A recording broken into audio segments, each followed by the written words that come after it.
இருக்கிற கஸ்டர்ட் பவுடரை வச்சு ஒரு க்ரீம் செஞ்சாச்சு. எவ்வளோ சூப்பராக இருக்குது பாருங்கள்.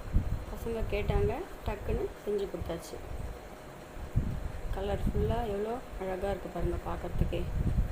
இந்த வீடியோ உங்களுக்கு பிடிச்சா லைக் பண்ணுங்கள், ஷேர் பண்ணுங்கள், கமெண்ட் பண்ணுங்கள் மற்றும் நம்ம சேனலுக்கு சப்ஸ்கிரைப் பண்ணுங்கள். புதுசாக பார்க்குறவங்க மறக்காமல் சப்ஸ்கிரைப் பண்ணிக்கோங்க. பக்கத்தில் இருக்க பெல் ஐக்கானை கிளிக் பண்ணி ஆல் பட்டனை கிளிக் பண்ணிக்கோங்க. இப்போ இந்த கேக்கை நம்ம கட் பண்ணலாம். ரொம்பவே சூப்பராக இருக்குங்க. டேஸ்ட்டு அட்டகாசமாக இருக்கும். நம்ம பிஸ்கெட்டில் தான் செஞ்சோன்னு யாருக்குமே தெரியாது.